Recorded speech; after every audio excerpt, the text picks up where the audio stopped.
ॐ ईश्वरो गुरुरात्मेति मूर्तिभेदविभागिने व्योमवद्व्याप्तदेहाय दक्षिणामूर्तये नमः। सदाशिवसमारम्भां शङ्कराचार्यमध्यमाम् अस्मदाचार्यपर्यन्तां वन्दे गुरुपरम्पराम्। ॐ सहना भवतु सहनौ भुनक्तु सह वीर्यं करवावहै तेजस्विनावधीतमस्तु मा विद्विषावहै। ॐ शान्ति शान्ति शान्तिः।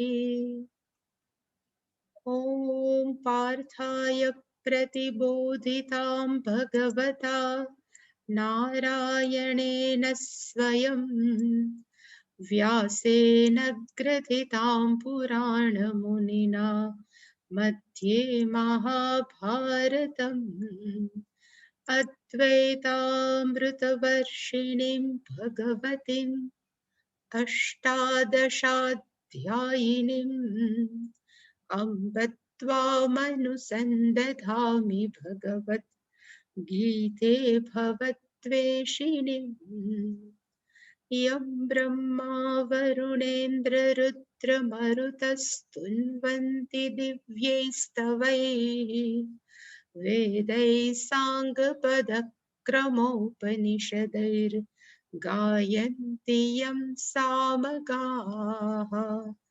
ध्यानावस्थिततद्गतेन मनसा पश्यन्ति यं योगिनः यस्यान्तन्न विदुः सुरासुरगणा देवाय तस्मै नमः।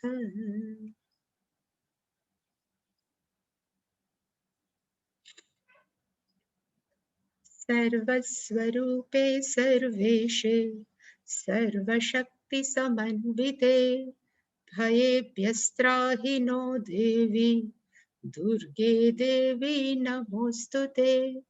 रोगान् शेषान् पहंसि तुष्टा हृष्टा तु कामान् सकलानभीष्टान् त्वामाश्रितान् विपन्नराणां त्वामाश्रिता ह्यश्रयतां प्रयान्ति सर्वा बाधा प्रशमनं त्रैलोक्यस्याखिलेश्वरी एवमेव त्वया कार्यम् अस्मद्वैरिविनाशनम् सर्वस्वरूपे सर्वेशे सर्वशक्तिसमन्विते भयेभ्यस्त्राहि नो देवी दुर्गे देवी नमोऽस्तु ते। रोगान् शेषान् पहंसि तुष्टा हृष्टा तु कामान् सकलानभीष्टान् त्वामाश्रितान् विपन्नराणां त्वामाश्रिता ह्यश्रयतां प्रयान्ति सर्वा बाधा प्रशमनं त्रैलोक्यस्याखिलेश्वरी एवमेव त्वया कार्यम् अस्मद्वैरिविनाशनम् सर्वस्वरूपे सर्वेशे सर्वशक्तिसमन्विते भयेभ्यस्त्राहि नो देवी दुर्गे देवी नमोऽस्तु ते।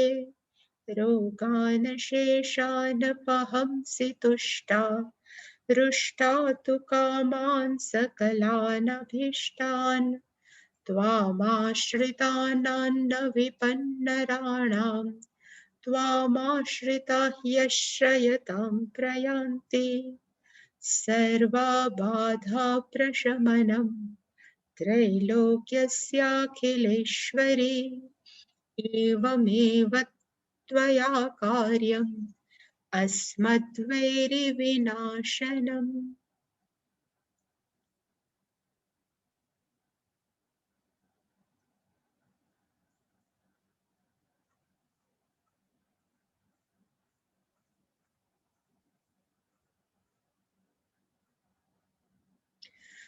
श्रीभगवानुवाच काम्यानां कर्मणां न्यासं सन्न्यासं कवयो विदुः सर्वकर्मफलत्यागं प्राहुस्त्यागविचक्षणाः त्याज्यं दोषवदित्येके कर्म प्राहुर्मनीषिणः यज्ञदानः तपः कर्म न त्याज्यमिति चापरे निश्चयं शृणु मे तत्र त्यागे भरतसत्तम त्यागो हि पुरुषः व्याघ्र त्रिविधः सम्प्रकीर्तितः यज्ञदानः तपः कर्म न त्याज्यं कार्यमेव तत् यज्ञो दानस्तपश्चैव पावनानि मनीषिणाम् एतान्यपि तु कर्माणि सङ्गं त्यक्त्वा फलानि च कर्तव्यानीति मे पार्थ निश्चितं मतमुत्तमम्।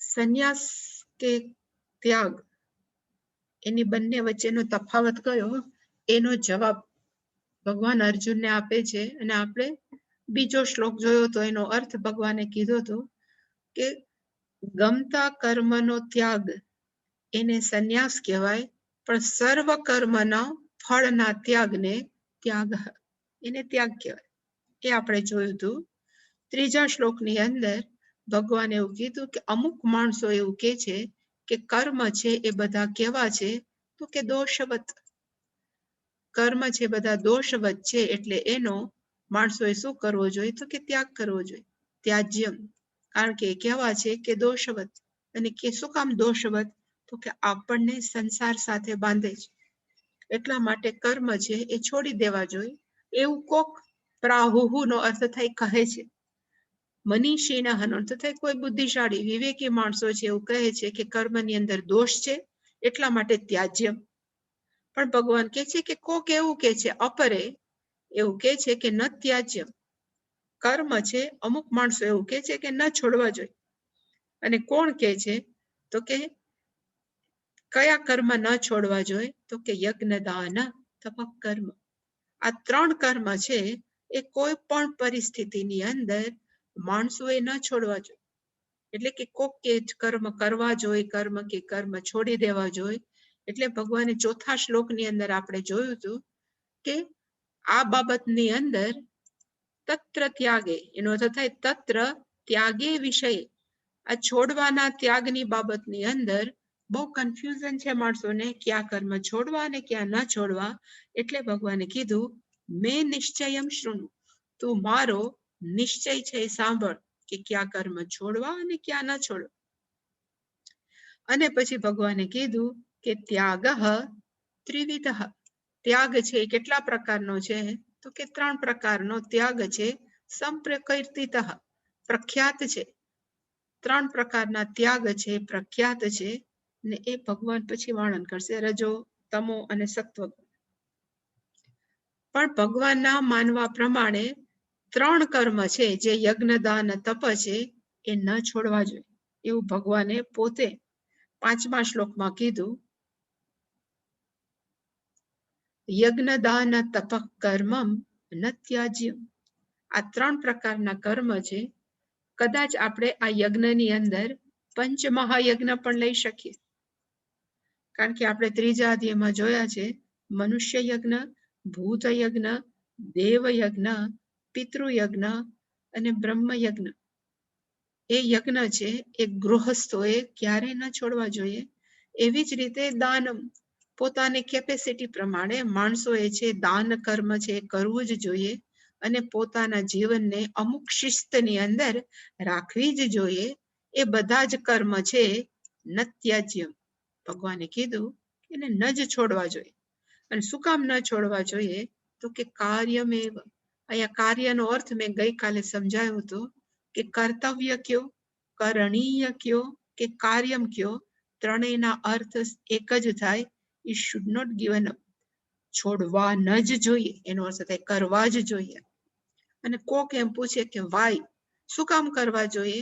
એટલે ભગવાને જવાબ આપ્યો, યજ્ઞ દાન તપશ્ચૈવ પાવનાની મનીષિણા. આ ત્રણ કર્મ છે એ મનુષ્યને શું કરે છે? તો કે આંતર શુદ્ધિ કરે છે, એની ચિત્તની શુદ્ધિ કરે છે. એટલા માટે થઈ આ કર્મ છે એ ન જ છોડવા જોઈએ. આપણે ત્યાં સુધી જોયું હતું, અને ગઈકાલે મેં કીધું હતું કે એક સાબુ એવો છે જે આપણા શરીરના મેલને સાફ કરે. આપણે જાત જાતના સાબુઓ વાપરીએ છીએ અને નાહીએ છીએ. શા માટે? તો કે શરીરનો મેલ સાફ થાય.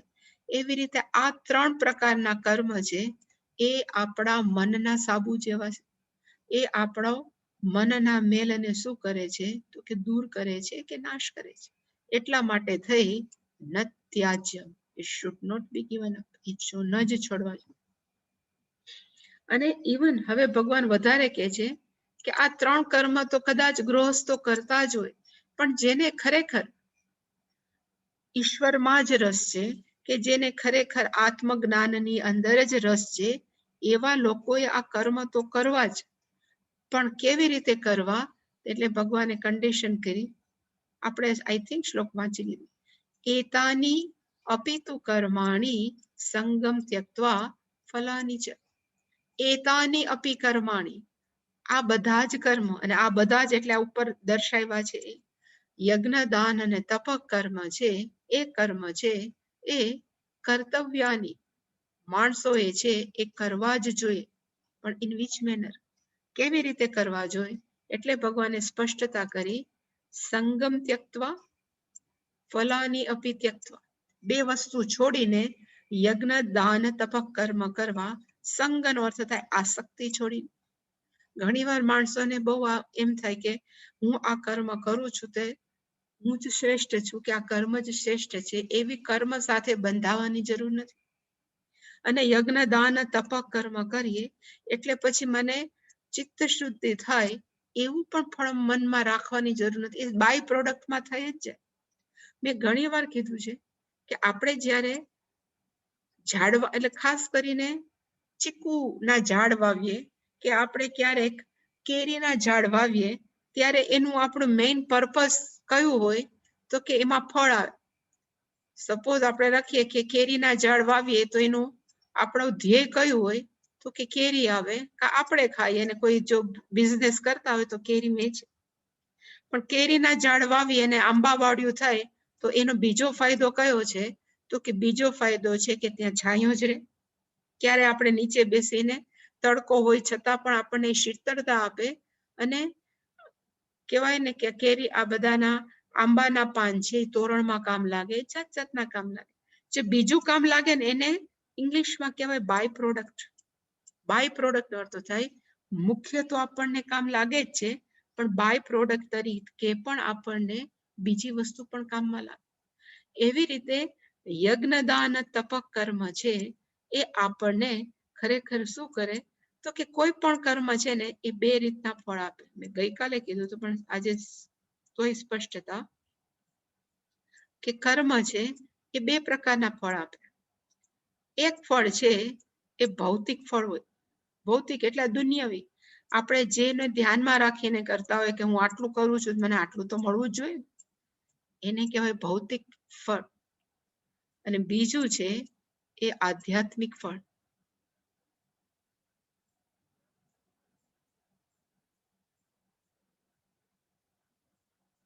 અને આધ્યાત્મિક ફળનો અર્થ શું થાય? તો કે એ નરી આંખે દેખાય નહીં, પણ આપણા મનનું ટોટલ ટ્રાન્સફર થઈ જાય. આપણું મન શાંત થઈ જાય. આપણા મનની અંદર કોઈ પણ પ્રકારનો ઉદ્વેગ ન રહે. એને કહેવાય આધ્યાત્મિક ફળ. હવે જ્યારે આપણે એમ કહીએ કે મને ફળમાં રસ નથી, સંગમ ત્યક્ત્વા એટલે કે ફલાની ત્યક્ત્વા, એનો અર્થ કે આપણને ભૌતિક ફળ છે જે મળે. હું આટલું કર્મ કરું છું તો આટલું મને પ્રોફિટ મળે, આટલું મને માન સન્માન મળે, એ બધામાં આપણને રસ નથી. પણ બાય પ્રોડક્ટ છે એ કયું છે? તો કે આધ્યાત્મિક. એની અંદર આપણું મન છે કે ટ્રાન્સફોર્મેશન, માણસો એમ કે માણસોએ શું કર્યું તો કે હૃદય બદલાયું, બહુ માંદા હોય તો હૃદય બહુ ખરાબ હોય તો હૃદય બદલાવે, કિડની બદલાવે. એવી રીતે માણસનું મન કેવું થઈ જાય તો કે ટોટલી બદલી જાય. અને એ બદલવાનું ખબર કેમ પડે તો કે નરી આંખે ન દેખાય, પણ આપણને ખબર પડે કે આપણું મન કેવું થઈ ગયું તો કે શાંત. એ બાય પ્રોડક્ટ છે, એમને મળી જશે. એટલે ભગવાને કીધું કે આ બધા કર્મ છે, યજ્ઞ દાન તપ કર્મ છે, એમાં ફળની આશા પણ રાખવાની જરૂર નથી કે મને ફળ મળે. મળવાનું છે, મળવાનું જ છે. એમાં તમે કર્મ કરો કે ના કરો, પણ આ બધા કર્મ છે એ કેવા છે તો કે કર્તવ્યાની, ઇટ શુડ બી ડન, કરવા જ જોઈએ.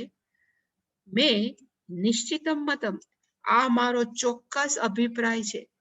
ઉત્તમ, અમને આ અભિપ્રાય કેવો છે તો અત્યંત ઉત્તમ, અત્યંત શ્રેષ્ઠ છે.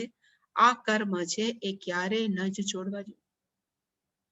એનું હવે શંકરાચાર્યજી છે એ ભાષ્યમ લખે છે. એતાની તુ અપી કર્માણી સંગમ ત્યક્ત્વા ફલાની ચ કર્તવ્યાની ઇતિ મે પાર્થ નિશ્ચિતમ મતમુત્તમમ. એતાની પછીનો શબ્દ છે અપી, આ કર્મો પણ. આ કર્મો પણ એટલે કયા તો કે યજ્ઞ દાન તપ કર્મ પણ કર્તવ્યાની, એ કરવા જ જોઈએ. કન્ડિશન કઈ, શરત કઈ તો કે બે. એક કર્મની અંદર હું આ કર્મ કરું છું એવી આસક્તિ પણ છોડીને, અને હું આટલું બધું યજ્ઞ દાન તપ કર્મ કરું છું તો મને ફળ પણ મળે, એવી આસક્તિ વગર કર્તવ્યાની.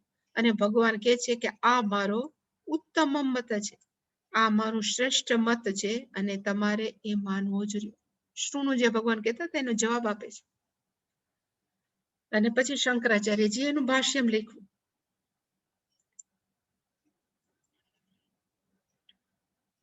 એતાની અપી તુ કર્માણી, એતાની અપી તુ કર્માણી એટલે કયા, એટલે શંકરાચાર્ય ચોખવટ કરી. યજ્ઞ દાન તપાંસી પાવનાની ઉક્તાની, જે ભગવાને કીધું તો આપણા મનને જે પવિત્ર કરે છે એ કર્મ છે, એ કેવી રીતે કરવા જોઈએ તો કે સંગમ. સંગમનો અર્થ થાય આસક્તિ.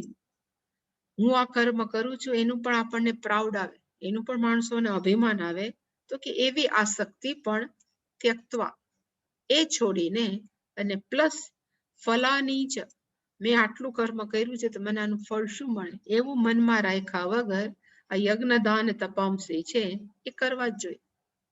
એટલે કે ફલાની ચ ત્યક્ત્વા પરિત્યજ્ય, આ કર્મ છે કર્તવ્યાની, જે અહીંયા લખ્યું છે કર્તવ્યાની, શંકરાચાર્યજી લખ્યું અનુષ્ઠેયાની, એનું અનુષ્ઠાન. આપણે જેમ કહે ને કે મેં જપ કરવાનું અનુષ્ઠાન લીધું, એવી રીતે આ 3 કર્મ છે નું અનુષ્ઠાન લેવું જોઈએ.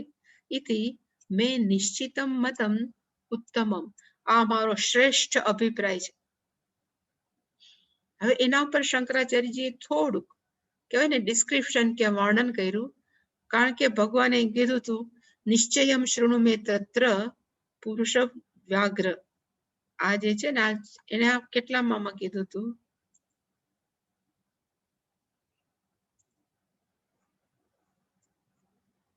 ચોથા શ્લોકમાં ભગવાને કીધું હતું કે યજ્ઞ દાન તપ માટે તું મારો નિશ્ચયથી મારો અભિપ્રાય સાંભળ. એને ધ્યાનમાં રાખીને શંકરાચાર્યજી થોડુંક કહે છે. એટલે કીધું નિશ્ચયમ મે શૃણુ તત્ર ઇતિ પ્રતિજ્ઞાય, ભગવાને સમજાવવાનું નક્કી કર્યું હતું. અને ભગવાને પાછું એમ પણ કીધું પાવનત્વમ હેતુમ ચ ઉક્ત્વા, આ તમે કર્મ કરો તો એનાથી શું થાય તો કે પાવન, તમારું મન પવિત્ર થાય, એ પણ કહી દીધું. અને પ્લસ એતાની અપી કર્માણી કર્તવ્યાની, આ બધા જ કર્મ છે એ કરવા જ જોઈએ. એ તદ નિશ્ચિતમ મતમ ઉત્તમ, એવું પણ ભગવાને સ્પષ્ટ રીતે કીધું. એટલે એની અંદર હવે બીજું કઈ કહેવાનું રહેતું નથી. એટલે એને કીધું કે આ વચન છે એ ન અપૂર્વ અર્થ વર્ચન, એનો અર્થ થાય આ કોઈ નવું વિચિત્ર પ્રકારનું વર્તન કહેવાય ને ભગવાનનું સ્ટેટમેન્ટ નથી. જે પહેલા જ કીધું હતું યજ્ઞ દાન તપ કર્મ કરવા, નથિંગ ન્યુ. આ કેના બાબતમાં વાત કરે છે તો કે પ્રકૃત સન્નિષ્ઠ સન્નિકૃષ્ટ અર્થોપપત્તે, જે અત્યારે ટોપિકની ચર્ચા થાય છે એને જ ધ્યાનમાં રાખીને ભગવાને કીધું છે. આવું શંકરાચાર્યજી શું કામ કહે છે તો કે અમુક માણસો છે અમુક પ્રકારના માણસો છે એ કેવા હોય છે તો કે સાસંગસ્ય ફલાર્થિના, યજ્ઞ દાન તપ કર્મ કરે પણ એને એ કર્મમાં પણ સંગ છે એટલે કે આસક્તિ છે, અને પાછા એ કેવા છે ફલાર્થિના, ફળની આશા રાખવા વાળા છે. અને આ બધા કર્મો જો એ કરે તો એ શું થાય? બંધ હેતવ. આ બધા જ કર્મ છે આપણને સંસાર સાથે બાંધે. હવે ભગવાને આવા હોવા છતાં એતાની અપી કર્માણી મુમુક્ષોહો કર્તવ્યાની, એટલે છતાં પણ ભગવાને એમ લીધું કે આ કર્મ છે એ મુમુક્ષુ હોય, જેને ખરેખર સંસારમાંથી છૂટવાની ઈચ્છા હોય એને કરવા જ જોઈએ. એ કેવી રીતે ખબર પડી?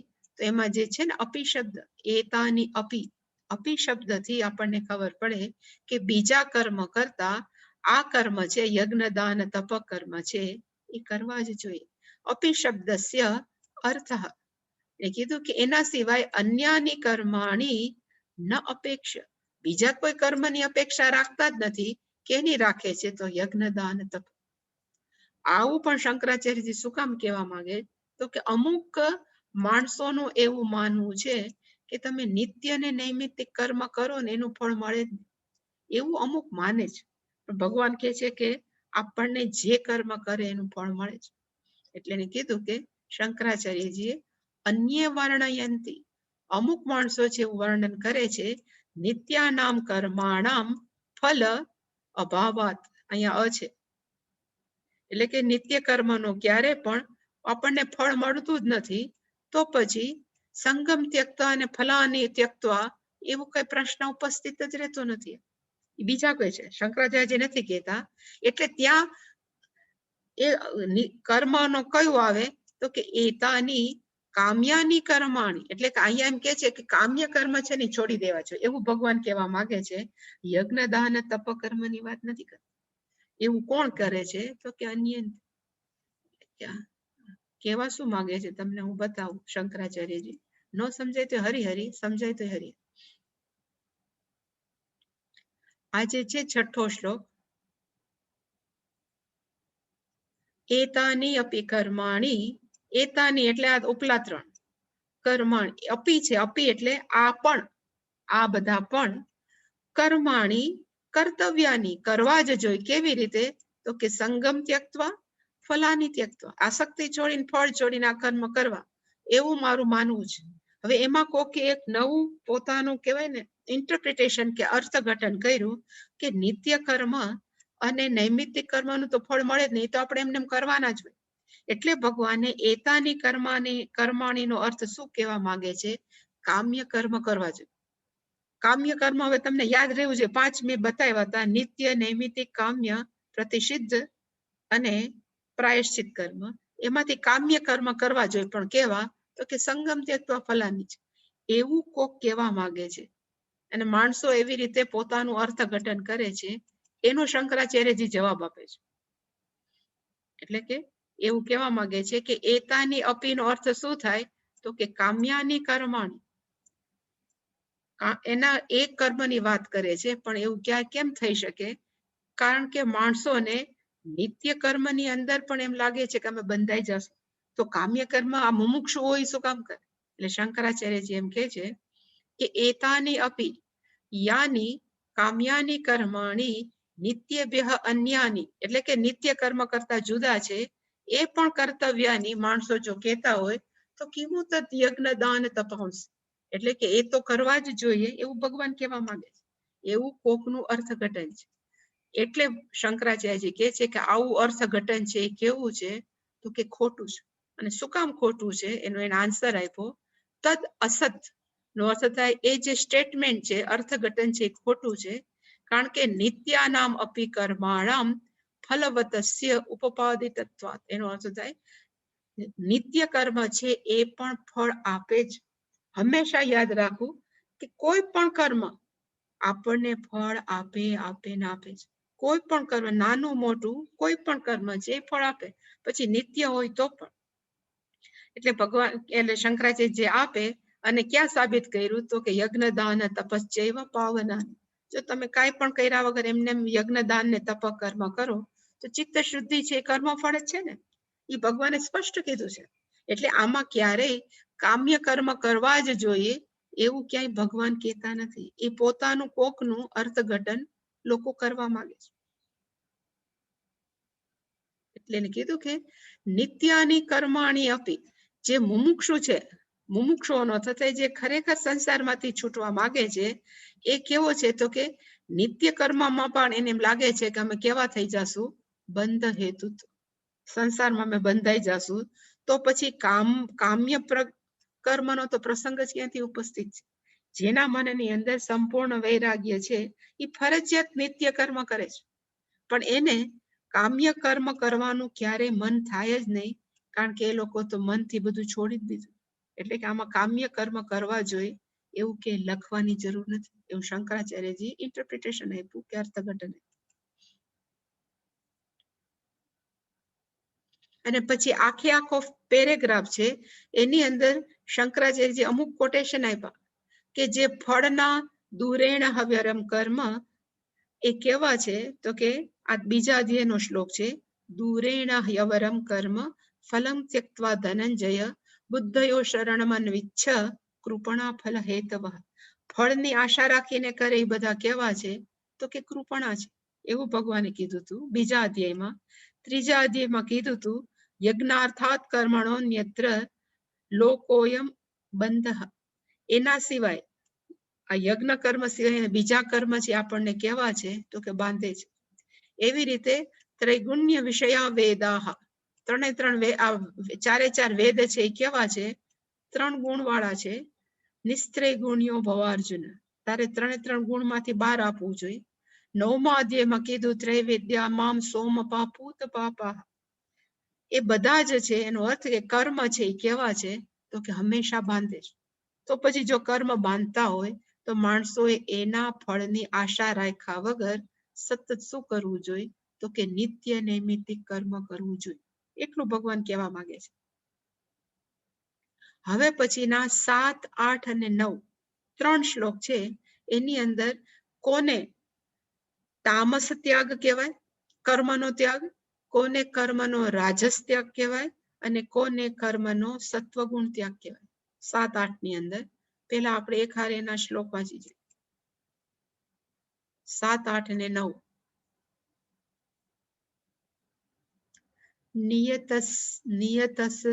નિયતસ્ય તુ સંન્યાસઃ કર્મણો નોપપદ્યતે મોહાत् તસ્ય પરિત્યાગઃ તામસઃ પરિકીર્તિતઃ દુઃખમિત્યેવ યત્ કર્મ કાયક્લેશ ભયાत् ત્યજેત સકૃત્વા રાજસં ત્યાગમ નૈવં ત્યાગ ફલં લભેત કાર્યમિત્યેવ યત્ કર્મ નિયતં ક્રિયતેર્જુન સંગં ત્યક્ત્વા ફલં ચૈવ સત્યાગઃ સાત્વિકો મતઃ.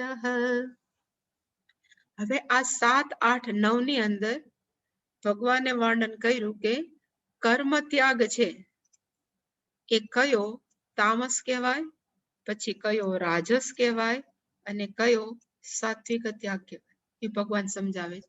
પણ કયા કર્મનો ત્યાગ છે? નિયત કર્મ. નિયત કર્મનો અર્થ જે મેં સમજાયો હતો એ નિત્ય કર્મ, નૈમિતિક કર્મ. કામ્ય કર્મનો ત્યાગ તો માણસોએ કરવો જ જોઈએ, એટલે ભગવાન ક્યારેય નહીં સમજાવે.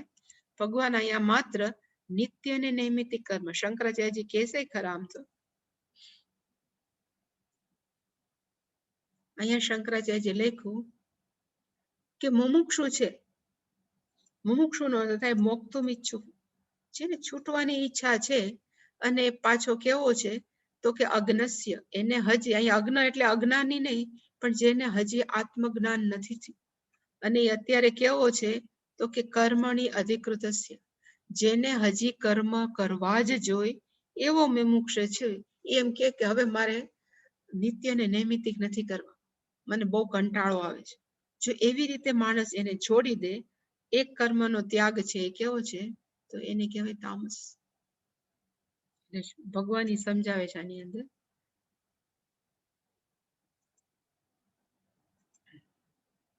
અહીંયા જે નિયતસ્ય પણ કોણ? તો કે કર્મણઃ નિયતસ્ય. આમાં નિયતનો અર્થ બે થાય, યાદ રાખવું. આમાં નિત્ય કર્મ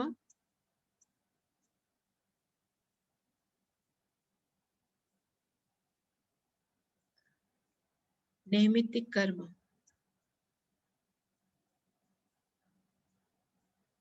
નિત્ય કરવા આપણે રોજબરોજની ડ્યુટી, અને નૈમિત્તિક એટલે ક્યારેક કોઈ પ્રસંગોપાત જે કરવું પડે એ કર્મણઃ નિયતસ્ય. એનો સંન્યાસ એટલે કે ક્યારે છોડવાનું છે એ ન ઉપપદ્યતે, એ ક્યારે ન છોડી શકાય. આપણા નિત્ય અને નૈમિત્તિક કર્મ છે એ ક્યારે પણ છોડી ન શકાય. પણ જો કોક છોડે, અને કેવી રીતે છોડે? તો કે મોહાત. મોહાતનો અર્થ થાય આળસને કારણે, અજ્ઞાનને કારણે, અને કદાચ કંટાળાને કારણે. મોહાત તસ્ય પરિત્યાગ. અહીંયા તસ્ય છે. તસ્ય એટલે કે આ કર્મનો જો પરિત્યાગ કરે તો એને કેવું કહેવાય? તામસઃ પરિકર્તિત. એને તામસ ત્યાગ કહેવાય. જેને કંટાળાથી છોડી દે કે હવે જવા દો ને, આટલું બધું કરવાનું છે, એના કરતા આપણે સંન્યાસ લઈને ન જલસા કરીએ, ભિક્ષા ઉપર રહીએ, તો એવા ત્યાગને કહેવાય તામસ ત્યાગ. એ ન છોડાય. અમને સ્વામીજી એવું કહેતા, આ તો અત્યારે મને એમ થયું એક ચોખવટ કરું. એક છે આમાં જે તમને થોડી ઘણી તમને ખબર જ છે કે આપણે ઉઠી અને સૂઈએ ને ત્યાં સુધી અંદર આપણે સતત કર્મ કરીએ છીએ, આપણને જાણતા કે અજાણતા. અને એ કર્મ છે એ 3 પ્રકારે કરીએ.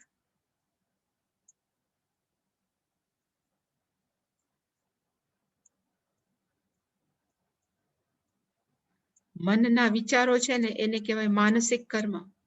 આપણે પૂજા નથી કરતા, માનસિક પૂજા, તો એને કહેવાય માનસિક કર્મ.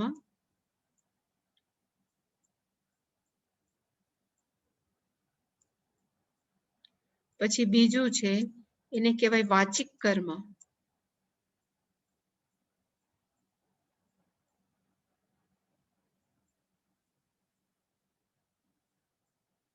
અને ત્રીજું છે એને કહેવાય કાયિક. આપણા સ્થૂળ શરીરનો ઉપયોગ કરીને કરે એને કહેવાય કાયિક કર્મ. જે મીરાબાઈ કહે છે ને, કર્મ કી ગતિ ન્યારી, એ આ છે. આપણને ખબર નથી કે આ કર્મ કેવી રીતે આપણને ઇફેક્ટ કરે. એટલે કે આ કર્મ આપણે ઉઠીએ અને સૂઈએ ત્યાં સુધી ગમે એ સ્તરે, કા માનસિક સ્તરે, કા વાચિક સ્તરે, કા કાયિક સ્તરે આપણે સતત કાંઈક ને કંઈક કરતા હોય. અને આપણે સપોઝ બોલ ફેંકીએ ભીત ઉપર અને પાછો આવે, શું છે? તો કે નિયમ છે. એ જે સાયન્સ મને ખબર છે કે એ પાછો એટલી જ ગતિથી પાછો આવે, એક નિયમ છે. એવી રીતે આ કર્મ કરીએ એટલે આપણને ફળ મળે જ, એ નિયમ છે.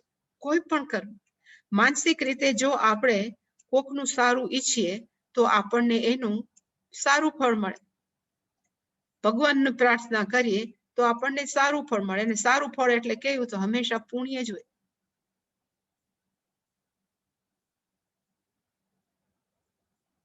અને મનની અંદર કા ક્રોધ હોય, કોક પ્રત્યે દ્વેષ હોય, મનની અંદર ચિંતા હોય, તો એ બધાનું એ થકી આપણે જો સતત વિચાર કર્યા કરે કે ઓલા આમ કર્યું છે ને આમ કર્યું છે, એ વિચાર આપણને પછી શું આપે? તો કે પાપ કર્મ. આપણને ખબર જ નથી કે આપણે મનમાં કેવા વિચારો કર્યા કરીએ. પછી એવી જ રીતે આપણે બોલીએ ત્યારે પણ આપણે ક્યારેક ઈશ્વરની સ્તુતિ કરીએ, ક્યારેક આપણે બોલીને કોકને મદદરૂપ થતા હોય, ત્યારે એ વાચિક કર્મ આપણને શું આપે? તો કે પુણ્ય આપે.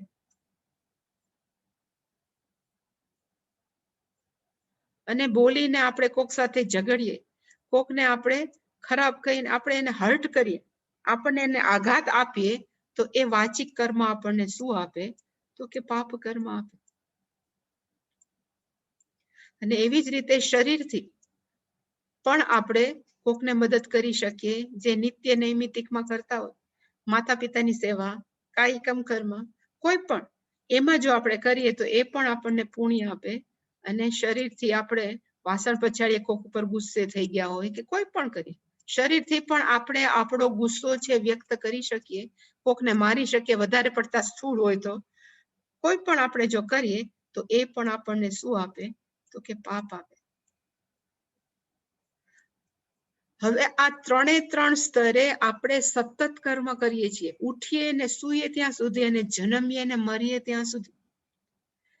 હવે જો માનસિક રીતે આપણે હંમેશા કોકનું સારું જ વિચારીએ, માનસિક રીતે હંમેશા આપણે ભગવાનના જપ જ કર્યા કરીએ, તો આપણું મન છે એ કેવું થઈ જાય?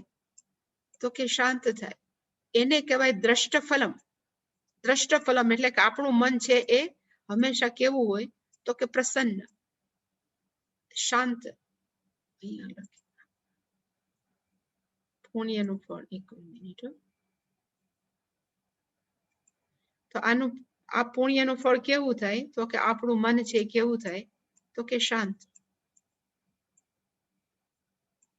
અને આપણે માનસિક રીતે કોકનું ખરાબ ઈચ્છતા હોય કે કોકનો દ્વેષ કરતા હોય, તો આપણું મન કેવું થાય? તો કે અશાંત.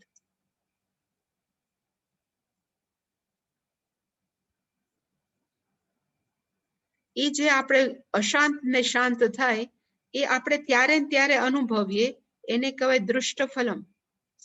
દૃષ્ટ એટલે કે ઇમિડિયેટ રિઝલ્ટ, તરત જ આપણને અનુભવાય, એને કહેવાય દ્રષ્ટફલમ. એવી જ રીતે આપણે બોલીને સારું કરીએ, બોલીને કોકનું ખરાબ કરીએ, તો એ જ્યારે કરીએ એ પણ આપણા મનને જ ઇફેક્ટ કરે ને. આપણે જ્યારે કોકનું સારું કરીએ તો આપણો હાથ કઈ ખુશ નથી થવાનો. ખુશ કોણ થવાનું? કોકને આપણે બોલીને મદદ કરીએ ત્યારે આપણી જીભ ખુશ નહીં થાય. એ પણ ઇફેક્ટ ક્યાં કરશે? તો કે આપણા મનને શાંત કરશે. એવી જ રીતે જ્યારે આપણે બોલીને કોકને ઇન્સલ્ટ કરી નાખીએ કે આઘાત પહોંચાડે, ત્યારે એ આપણા મનને શું કરશે? તો કે અશાંત કરશે. એવી જ રીતે કાયિકમ કર્મ પણ શરીરના સ્તરે પણ આપણે જ્યારે બહુ સારું કામ કરીએ કોકને મદદરૂપ, તો એ પણ જમા ક્યાં થશે? તો કે આપણા મનને શાંત કરશે. અને એવી જ રીતે કાયિકમ રીતે આપણે કોકને ઝાપટ મારી દઈએ ત્યારે આપણે તો હંમેશા પેલા દુઃખી થાય, તકલીફ આપણને જ પડે. ત્યારે આપણું મન કેવું થાય? તો કે અશાંત થાય. એટલે કે બધી જ મન શાંત અને અશાંત છે એ હાથમાં કોના છે? તો કે આપણા જ છે. એટલે જે ભગવાને કીધું કે ગમતું કર્મ તમે છોડી દો અને નિત્ય નૈમિત્તિક કર્મ છે જે આપણી ફરજના ભાગ રૂપે આવે છે, એ સતત આપણે કરતા રહી, તો આપણા મનની અંદર એક હંમેશા હોય કે હું જે કરું છું એ હંમેશા કેવું છે? તો કે કરવાનું જ છે હું કરું. એટલે કે આપણા મનની અંદર સહજ શાંતિ આવે. જે સહજ શાંતિ આવે એને જ કહે છે કે પાવનાની મનીષિણા. આપણું મન શું થાય? તો કે ચિત્ત શુદ્ધિ થાય. આવી રીતે ચિત્ત શુદ્ધિ થાય કે આપણા મનની અંદર ક્યારે કોઈ પણ પ્રકારનું એવું ન થાય કે મેં કોઈનું ખરાબ નથી કર્યું. આપણું મન હંમેશા કેવું હોય? તો કે શાંત. અને એવી જ રીતે માનસિક રીતે, વાચિક રીતે કે કાયિકમ રીતે આપણે ન કરવાનું કરીએ, ન બોલવાનું બોલીએ, ન વિચારવાનું વિચારીએ, એની ઇફેક્ટ પણ ક્યાં આવે? તો કે મનમાં જ આવે. અને આથી મન પણ કેવું થાય? તો કે અશાંત થાય. એ અશાંત થાય એને પણ કહેવાય દૃષ્ટફલમ. હવે જે તરત ઇમિડિયેટ રિઝલ્ટ આપે એને કહેવાય દૃષ્ટફલમ. હવે એ જ કર્મ છે એ પાછા આપણા કર્મના ખાતામાં નોંધાય. આપણે જે કહેવાય પ્રારબ્ધ કર્મ, જે કઈ સંચિત કર્મ, એ ખાતામાં નોંધાય. ત્યારે કેવી રીતે નોંધાય? જો તમે સારું કર્મ કર્યું હોય તો એ પુણ્ય રૂપે જમા થાય, અને આપણે કોઈનું ખરાબ કર્યું હોય 3 સ્તરે, તો એ કેવી રીતે જમા થાય? તો કે પાપ અને દ્રષ્ટિ. હવે એમાંથી થોડોક જથ્થો કાઢી અને ભગવાન એમ કે તું આ જન્મ જીવ, એને આપણે શું કહીએ છીએ? તો કે પ્રારબ્ધ કર્મ. એટલે કે એ પ્રારબ્ધ કર્મની અંદર પણ આપણા પાપ પુણ્ય હોય, અને આ જીવનમાં પાછા આપણે પાપ પુણ્ય કંઈક ને કંઈક કરતા જ રહી. એ બધા ઇન્ટરેક્ટ થઈ અને આપણા મનને શાંત અશાંત કરવા માટે દે આર કેપેબલ. એટલે માણસોએ ધ્યાન કઈ જગ્યાએ રાખવાની જરૂર છે? તો કે કેમ કર્મ કરવું. એટલે કર્મ ઉપર આટલો બધો ભાર છે. આટલો ભાર છે એટલા માટે જ, કારણ કે આ બધું જ છે એ આવે. આપણે એમ કહીએ ને કે બહુ બધું કરીએ પણ અંતે ભાર કોના ઉપર આવે? તો કે મન ઉપર જ આવે. કારણ કે શરીર ઉપર ને વાણી ઉપર ક્યારે ભાર નથી. બોલી નાખે એ તો ઇન્દ્રિય છે. પછી બધું ઇફેક્ટ ક્યાં આવે? તો કે માઇન્ડ ઉપર. એટલા માટે એમ કે તમે હંમેશા, અને ઘણા માણસો પાછા એમ પણ ફરિયાદ કરતા હોય કે અમે આટલા સારા કર્મ કર્યા છે છતાં મગજની અંદર શાંતિ કેમ નથી? આ એક કોમન ક્વેશ્ચન છે કે માણસો એમ કે અમે તો બધું સારું જ કરીએ છીએ, ક્યારેય કોઈનું ખરાબ નથી કરતા, તો છતાં પણ મારું મન છે આટલું અશાંત કેમ? એના બે કારણ છે વિચારી શકીએ તો. એનું કારણ એક પેલું છે કે જો આપણા પોતાના જીવનની અંદર કંઈક સારું અને ખરાબ થતું હોય તો એ તો એક જીવન છે. આપણે એને કેવી રીતે લઈને સુખી દુખી થવું ની આપણા હાથમાં છે. હંમેશા હું કહું કે આપણા જીવનની આસપાસ સારો પ્રસંગ પણ બન્યો, ખરાબ પ્રસંગ પણ બનતો જ હોય, સારો કે ખરાબ. હવે સારા પ્રસંગને વધારે પડતો સારો લઈને સુખી થવું અને પછી ખરાબ પ્રસંગને ખરાબ લઈને દુખી થવું, એને કેવું કહેવાય કે ઇમેચ્યોર માઇન્ડ. પરિપક્વ મન કોને કહેવાય? સારું આવે કે ખરાબ જીવનમાં બને પણ આપણે એને લેવું કેવી રીતે ભાવનાથી? તો કે સમત્વ બુદ્ધિથી. એટલે તો કર્મયોગ ઉપર આટલું મહત્વ. કારણ કે કર્મયોગ છે એ ખરેખર આપણા મનને કેવી રીતે ચોખ્ખું કરવું એના ઉપર જ કેન્દ્રિત છે. એટલે કે પેલું બહારનું કોક આપણને ખરાબ ગાળ દે તો સુખી કે દુખી થવું એ આપણા હાથમાં. બોલવું છે એના હાથમાં છે, પણ કેટલું લેવું તો આપણા હાથમાં છે. જે રીતે થાળીમાં પીરસાય ત્યારે આપણે કહીએ કે ભાઈ મારે એક જ કે બે રોટલી ખવાશે, તો કેટલું જમવાનું લેવું આપણા હાથમાં છે. એવી જ રીતે આપણને કોઈ ગાળ આપે તો આપણે કેટલું અંદર લેવું એ આપણા હાથમાં છે. બોલવા વાળો તો બોલ્યા કરે, આપણે શું કામ બધું ઇન્ટરનલાઇઝ કરી? અને એવું હું ઘણી વાર ત્યાં સુધી કહું છું કે કોક આપણને વ્યક્તિ એમ કે તમે સાવ ગધેડા જેવા છો, સપોઝ કીધું, તો હું હંમેશા એમ કહું કે તોય પણ આપણે દુખી થવાની જરૂર નથી. અને શું કામ દુખી થવાની જરૂર નથી? કે જો ગધેડા જેવા હોય તો એને ખબર પડી ગઈ કે આપણે ગધેડા જેવા છે, તો આપણે દુખી થવાની જરૂર નથી. અને આપણે ગધેડા જેવા નથી અને આપણને કે તો આપણે એના પર દયા ખાવી જોઈએ કે બિચારાને ખબર નથી તો બોલ બોલ કરે છે. એકય દ્રષ્ટિએ આપણે દુખી થવાની જરૂર નથી, પણ આપણે કારણ વગરના દુખી થાય છે. એનો અર્થ કે આપણને બહારના માણસો જે બોલે એમને સમજાવ વગરનું ઇન્ટરનલાઇઝ કરીએ, અંદર લઈ લઈએ છીએ. એટલે જ એમ કે છે કે જેટલું તમારું મન શુદ્ધ હશે, શાંત હશે ને, એટલું બહારની પરિસ્થિતિને આપણે કેમ ટેકલ કરવી એ આપણું બુદ્ધિ પછી ધીમે ધીમે આપણને મન કહેશે. એટલે ભગવાને આટલો બધો યજ્ઞ, દાન, તપ કે કર્મ ઉપર આટલો બધો ભાર રાખ્યો કે જેટલા તમે કર્મ આમ કહેવાય ને કે સાવધાન પૂર્વક કરશો એટલા તમને ખાતાની અંદર પુણ્ય જમા થશે. જેટલા પુણ્ય જમા થશે એટલું તમારું મન શાંત હશે, અને જેટલું મન શાંત હશે તો કોઈ પણ પરિસ્થિતિ આવે એમાં ડામાડોળ નહીં થાય. અને બીજું આપણે એમ કહીએ કે ઘણી વાર એવું છે કે કાંઈ નહીં, પણ એવી ખરાબ કોઈનું મૃત્યુ થયું કે ઘણા એવા પ્રસંગો બન્યા જેનાથી આપણે દુખી થઈ, ન થાય એવું નહીં, પણ એવો પ્રસંગ આવે તો આપણે દુખી જ થયા કરીએ, તો એનો કોઈ ઉપાય ખરો? એના કરતા આપણે જે પરિસ્થિતિ છે એમાંથી કેમ પ્રોબ્લેમ નો સોલ્યુશન કાઢવું અથવા પ્રસંગને સ્વીકારી લેવું, એ જે આપણામાં કુશળતા આવે તો આપણે દુખી ઓછા થાય. પણ માણસો દુખી શું કામ થાય છે? કે માણસો જે કે એ તરત જ પોતાની અંદર લઈ લઈને પછી તરત આપણે કહેવાય ને રિએક્ટ કરે, આવેગાત્મક જીવન જીવે છે. માણસનું મન શાંત હશે ને તો આવેગાત્મક જીવન નહીં. આવેગાત્મક જીવન ત્યારે જ હોય જ્યારે મનની અંદર બહુ રાગ દ્વેષ છે, મન બહુ ડિસ્ટર્બ હોય. એટલે માણસ છે એ હંમેશા કહેવાય ને કે ફટાક દેખાને બીજાને ઝાપટ માર દે, તરત સંભળાવી દે. પણ જેનું મન શાંત હશે એ તરત વિચારે કે પેલો બોલે છે તો મારે એમાં રિએક્ટ કરવાની શું જરૂર છે? મારે એને તરત જ ઓલું વચન આપીને એને હું શું કામ મારું મગજ ગરમ કરું? એવો ડાયો માણસ વિચારે, વલણથી હમણાં જ પકડાયું. પછી એ પોતે દુખી તો થવાના જ હોય, સામે નહીં દુખી કરે. એ જે છે એમાંથી આપણે બહાર ક્યારે નીકળીએ કે જ્યારે આપણે આ ત્રણ સ્તરે માનસિક, વાચિક અને કાયિકમ સ્તરે છે એ યજ્ઞ, દાન, તપ, કર્મ કર્યા કરે. ગમે કે ન ગમે ભગવાને કીધા છે લેટ મી ડુ. હું જો કઈ રાજ કરીશ તો એક વખત એવો આવશે કે આપણું મન શું થઈ જશે? ભાવનાની ચિત્ત શુદ્ધિ થશે. પછી બહારની પરિસ્થિતિઓ નથી રહેવાની એમ નથી, એવી જ રહેવાની. જે થવાનું એ તો થવાનું જ છે, પણ આપણું મન ઓછું ડિસ્ટર્બ થશે, આપણું મન છે ઓછું વિક્ષિપ્ત થશે. એટલા માટે થઈને ભગવાન આટલો બધો ભાર દે છે. અને કોક એટલે આમાં જે તામસ ત્યાગ છે એ માણસો શું વિચારે કે આટલું બધું યજ્ઞ દાન તપ કર્મ છે, એમાં કેટલું કષ્ટ.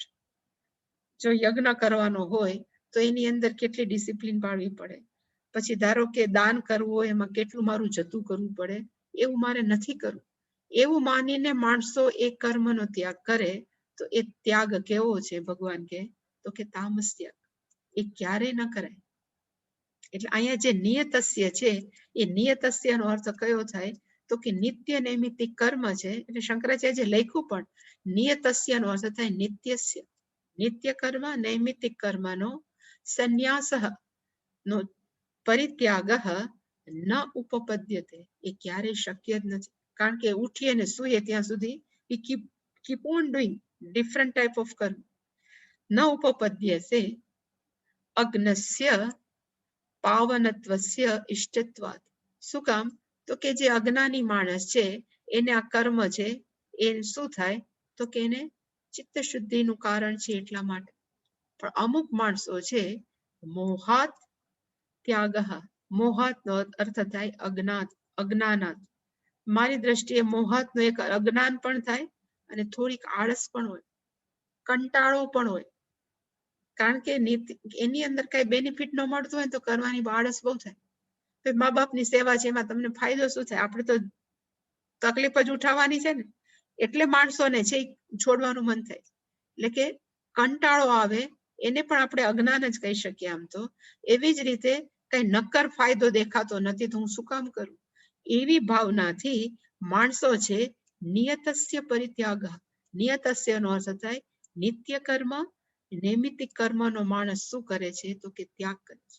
તો એ ત્યાગને કેવો કહેવાય? તામસ ત્યાગ. નિયતમ ચ અવશ્યમ કર્તવ્યમ. નિયત કર્મ છે એ હંમેશા કરવું જ જોઈએ. એમાં કોઈ ઓપ્શન જ નથી. પણ છતાં માણસો છે ત્યજ્યતે. એવા કેટલાય સાધુ થઈ ગયા. શું કામ સાધુ થયા છે?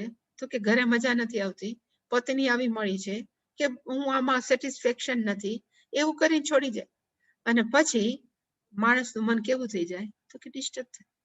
પૂજ્ય સ્વામીજી હું હંમેશા કહું કે 34 વર્ષના હતા ત્યારે સંન્યાસ લીધો. પણ એ 30 વર્ષના હતા ત્યારથી એના મગજમાં ચાલતું હતું કે સંન્યાસ લેવો. 32-33 વર્ષ. એટલે પછી ઉત્તર કાશી ગયા. ઉત્તર કાશી જઈને ત્યાં બધા સાધુ રહેતા હોય ને, એ સાધુનું એને એની સાથે રહી અને એને પૂછ્યું કે સંન્યાસી લાઈફ કેવી છે, તમને એમાં મજા આવે છે, અનુકૂળતા છે, એવું બધું જાણવા માટે થઈને એ ગયા. તો બધા જ મોટા ભાગના સાધુએ કીધું કે મહેરબાની કરીને આટલી ઉંમરે તું સંન્યાસ ના લેતો. હવે અમે પસ્તાય છે. શું કામ પસ્તાય? કારણ કે એને એમને છોડી દીધું. મોહ ત્યાગ. નિત્ય નૈમિત્તિક નથી કરવું, એમને છોડી દીધું. એ ત્યાગ પછી અંદર પસ્તાય. ન ઘરના ન ઘાટના પાછા ન આવી શકે. મોહાત ત્યાગ. આવું જો ત્યજતે વિપ્રતિષિદ્ધમ. એ ટોટલી ઓપોઝિટ છે. એને છોડાય જ નહીં. અને જો છોડે તો એ કેવી રીતે ત્યાગ છે? મોહ નિમિત્ત ત્યાગ. પોતાના અજ્ઞાનને કારણે, આળસને કારણે, અથવા નેગ્લિજન્સ નો અર્થ શું થાય? અમુક કરવાની આળસ કહેવાય ને, છોડી દેવાય. એવા જે ત્યાગ છે એ ત્યાગને શું કહેવાય? ને ભગવાન કે છે તામસઃ પરિકીર્તિતઃ. એને તામસ ત્યાગ કહેવાય. ઘણી વાર બહુ માંદા હોય ને તો એમ થાય કે આના કરતા છોડી દઈએ અને સંન્યાસ લઈ લે તો પછી મરી જાશું તો સારું. પણ હાજા થઈ જાય પછી એમ થાય કે સંન્યાસ ન લીધો જ સારું હતું. એટલે કે આવા કેટલાય છે મનની અંદર ઘોડા ગળે ને પછી છોડી દે. અને પછી એમ અર્જુન આ માયલો જ હતો. હવે અર્જુન ધારો કે આ બધું યુદ્ધ છે એનું નિત્ય કર્મ હતું, ક્ષત્રિય છે એનું નિત્ય કર્મ હતું. જો એ છોડી દે ને સાધુ થઈ જાય તો એના મનમાં હજી ચિત્ત શુદ્ધિ નથી, તો એ ત્યાં પણ સ્વામીજી એમ જ કે એક લીડરશિપ, એક સંગઠન ઉભું કરે, એનો લીડર થાય અને જે ખોટું કરતો હોય એનો વિરોધ કરે. કારણ કે ક્ષત્રિયનું લોહી ખરું ને, ખોટું થાય એનો વિરોધ કરવાનો. પણ એ સાધુ ન થઈ શકે કારણ કે એનું મન છે હજી તૈયાર નથી. અને બીજો રાજસ ત્યાગ કોને કહેવાય? ત્યાગની અંદર પાછું આ જ કર્મ, નિત્ય અને નૈમિત્તિક કર્મ.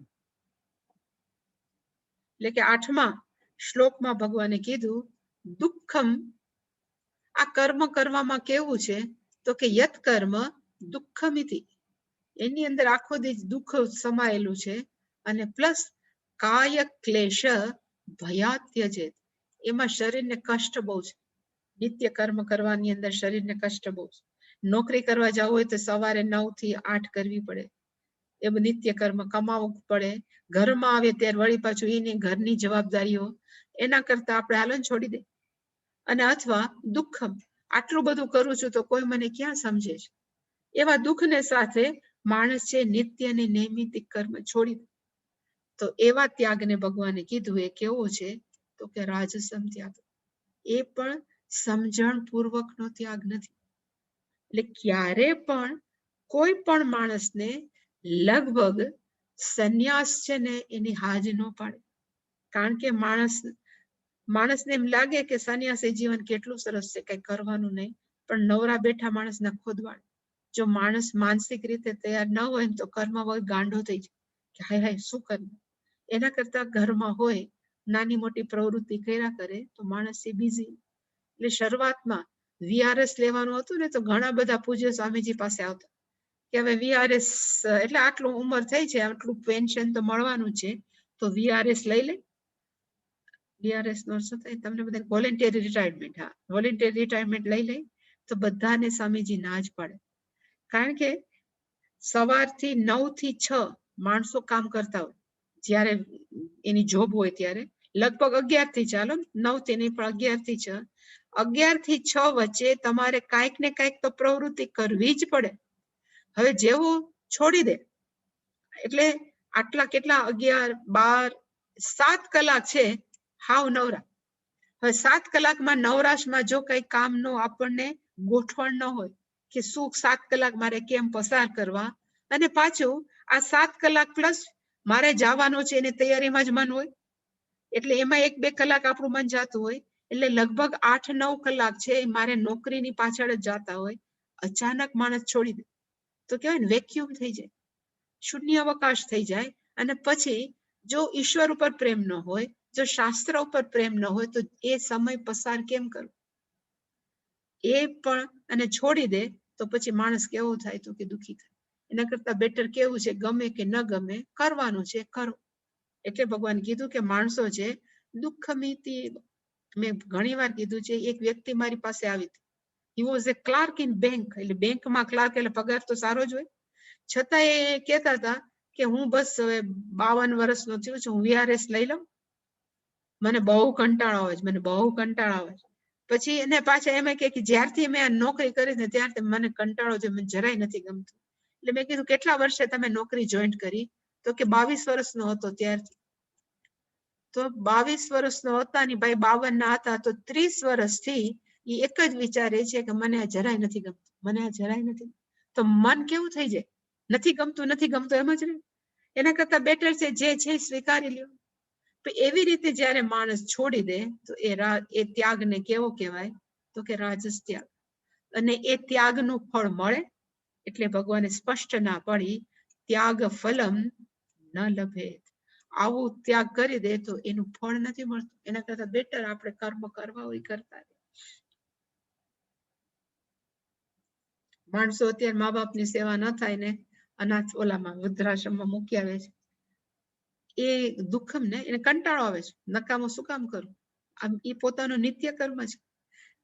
એટલે કે દુઃખમ ઇતિ એતત યત કર્મ. ભગવાને જે લખ્યું છે કેવું છે, તો કે તમે જે કામ છે એ કેવું છે, તો કે દુઃખ વાળું છે, જયારે કંટાળો આવે છે. અને કાય ક્લેશ ભયાત, રાતમાં ઉઠવું પડે, જાતનું કરવું પડે તો શરીરને કેટલું કષ્ટ થાય. એવા બીકથી, એટલે કાય ક્લેશ ભયાત નોટ લેખો, શરીર દુઃખ ભયાત. મારા શરીરને કેટલો પ્રોબ્લેમ, બધાની સેવા કરે, નિત્ય કરવાની. અને એવા ભાવથી ત્યજેત પરિત્યજેત, આવી રીતે કોક છોડી દે તો એ રાજસ, એ ત્યાગ કેવો કહેવાય, તો કે રજો નિર્વૃત્તમ, રજોગુણથી ભરેલો છે એવા ત્યાગને.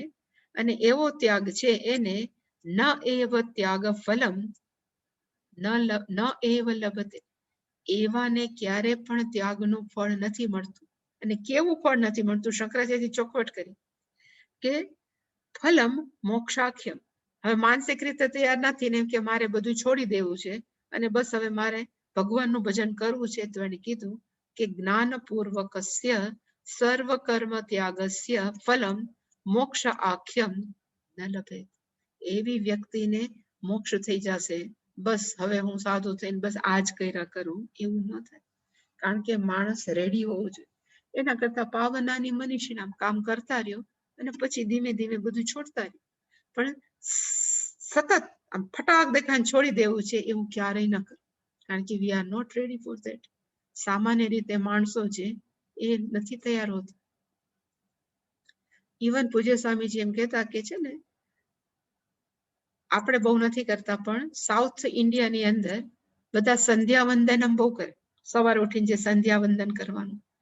તો એક વ્યક્તિ હતી 70 વર્ષ હતી, 70 વર્ષના હતા. એને સ્વામીજીને કીધું કે મારે સંન્યાસ લેવો છે, બધું મારું કામ થઈ ગયું, છોકરાઓ સેટલ છે ને બધું છે, મારે સંન્યાસ લેવો છે, તમે મને આપો ને આપો.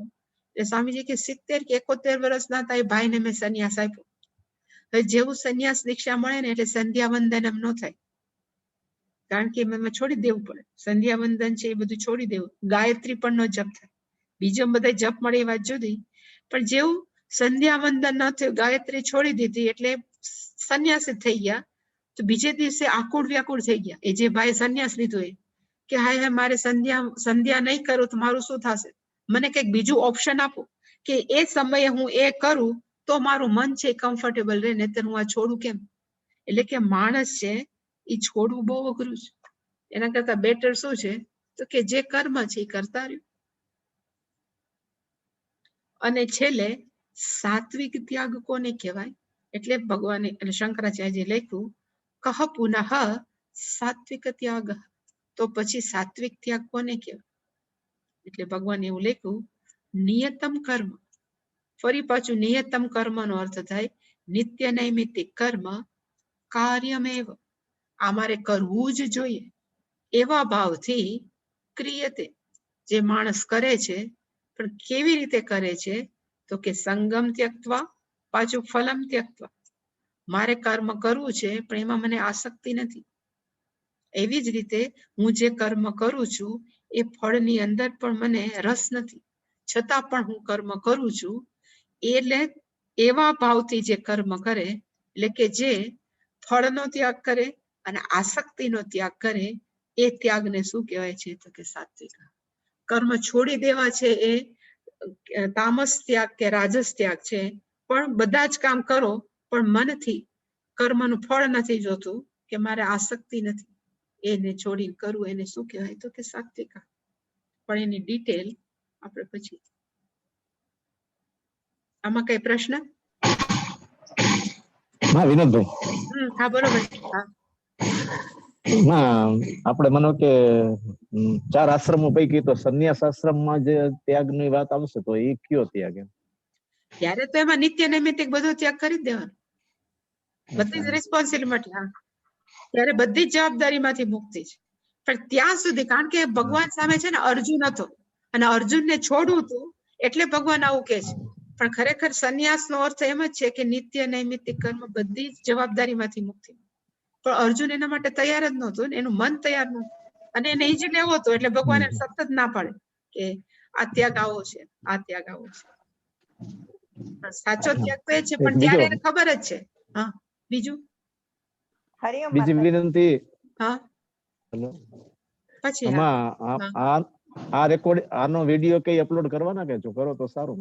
હા હું રેકોર્ડિંગ કરું જ છું પણ હમણાં હું બહુ કામમાં છું ને બધું અપલોડ નથી થતું. બહુ જ કામ. ઓકે પણ હું કરીશ રેકોર્ડિંગ છે બધા. હા એ તો હું જોતો. હા હરિઓમ. હરિઓમ. બીજા કોઈ પ્રશ્ન? હરિઓમ માતાજી. હા બોલો ભાઈ. હા માતાજી મને 5 વર્ષ પહેલા હું રિટાયર થઈ ને ત્યારે મને રિટાયર થવાને 1.5 મહિનાની વાર હતી ને મને સ્કૂલમાંથી કઈક મારી થોડીક નાનકડી ભૂલ થઈ ને મને બોલાવીને કઈ ન કીધું આચાર્ય, સીધો મને મેમો આપી દીધો. ને પછી મેં તો મેમો નો જવાબ આપ્યો ને મેં મારી ભૂલ કબૂલી લીધી, મારી ભૂલ થઈ. મારી કઈ ભૂલ નહોતી તોય મેં કબૂલી લીધી. મેં કીધું વાત આગળ નથી વધારવી, મારે રિટાયર થવાની 1.5 વર્ષની વાર, 1.5 મહિનાની વાર છે ને વાત ત્યાં પૂરી થઈ ગઈ. પછી તો મને સેન્ડ ઓફ પાર્ટી આપી, બધું આપ્યું. પણ આજ મને રિટાયર થયા 4.5 વર્ષ થયા છે પણ મને મનમાં એક હજી ડંખ રહી ગયો છે કે મારી 34 વર્ષની સર્વિસ થઈ ને મને એક મેમો છેલ્લા 1.5 મહિનામાં મળ્યો ને ત્યારે મારા બા બહુ જ બીમાર હતા ને મેં બાને રિસેસમાં ઘરે આવવા માટે મેં રજા માંગી હતી, મને નો આપી, એમાંથી મને મેમો મળ્યો. તો હજી હું આજ 4.5 વર્ષે બાને કોક વખત એવું મારથી બોલાઈ જાય છે કે બા તારે લીધે મને 34 વર્ષની સર્વિસમાં એક મેમો મળ્યો. તે દિવસે તું જો સાજી હોત તો મને આ મેમો ન મળત, હું થોડીક ગરમ થઈ ગઈ ને એવું. ને હજી મને એ આચાર્ય પ્રત્યે એક મનમાં ક્યાંક મને ઓલું રહી ગયું છે. તો માતાજી ઈ દૂર થઈ શકે? હા, થઈ શકે. તમારે ખરેખર તમારા મધર ઉપર એટલે કે તમારા માતા ઉપર ગુસ્સે થવાની જરૂર નથી. તમે જે કર્યું છે એ તમારી ફરજ જ હતી કે માં માંદા હતા અને તમે પેલું છોડીને જતા રહ્યા. માતા ઉપર ગુસ્સે થવાની જરૂર નથી. મેમો મળ્યો તો મળ્યો, 1.5 મહિનાની વાર હતી, સ્વીકારી લ્યો કે ભાઈ જે થઈ ગયું એ થઈ ગયું, હવે હું ભરી રાખીશ. આચાર્ય કર્યું છે એ ખોટું તો નથી જ કર્યું, કારણ કે એને ખબર નથી કે તમારી માં ખરેખર સિરિયસ હશે કે માંદા છે, એટલે એને મેમો આપ્યો છે. અને તમે જે કર્યું છે એ ખોટું નથી કર્યું કે તમારે જવું જ પડે કારણ કે માતા બીમાર છે. હવે આજે આચાર્યને જે ખબર જ નથી મેમો આપ્યો છે, બટ ભલે તમે ગમે એટલું તમારી જસ્ટિફિકેશન આપો તો પણ મોટા ભાગના પ્રિન્સિપલ છે સ્વીકારે નહીં, કારણ કે ઘણા બધા ખોટા અર્થઘટન કરીને જતા હોય છે, એમાં એક સાચાનું ન દેખાય. એટલે તમારે સ્વીકારવું જ રહ્યું કે આચાર્ય સાચા છે, કારણ કે એની પાસે ઘણા ખોટા આવતા હોય એટલે હું સાચી છું એને ખોટું જ લાગે. એવી રીતે તમારા આચાર્યને ખરેખર યુ શુડ ગીવ ફોરગીવ, એને માફી આપી દેવી જોઈએ. મનથી તમારે કહેવાય કે હવે મારે દુઃખી થવાની જરૂર નથી. Whatever my principal has done is the right thing at that time. સાચું જ કર્યું છે, મારે દુઃખી થવાની જરૂર નથી. અને જે પણ થયું છે કદાચ મારે કંઈક ભોગવવાનું હશે પાપ કર્મ, એટલા માટે આટલા ઓછામાંથી મને પતાવ્યું છે, તો હું ભગવાન તમારી આભારી છું. મનમાં રાખવાની જરૂર નથી. તમને કદાચ મોટું કરવાનું હોય, કંઈક તકલીફ થવાની હોય, એમાં 1.5 મહિનામાં ભગવાને પતાવી દીધું. આવી રીતે વિચારો તો એ મનમાંથી બહાર નીકળી શકે. જે પણ થાય છે ને માં, ખરેખર આપણા સારા માટે જ થતું હોય છે. જે પણ થાય છે દુઃખી થવા કરતા જે પણ થયું છે ભગવાને કંઈક સારા માટે કર્યું છે એવા ભાવથી જો સ્વીકારી લ્યો તો દુઃખી ઓછું થાય. બસ આ ભાવથી તમે સ્વીકારો, જે પણ થાય છે it must be something good for me. Hariom માતાજી, હરિઓમ. બીજા કોઈને પ્રશ્ન? નહીં? So shall we do Purnamada? Om Purnamadah Purnamidam Purnat Purnamudachyate Purnasya Purnamadaya Purnamevavashishyate. Om Shanti Shanti Shanti. Hari Om Shri Gurubhyo Namaha. Hari Om.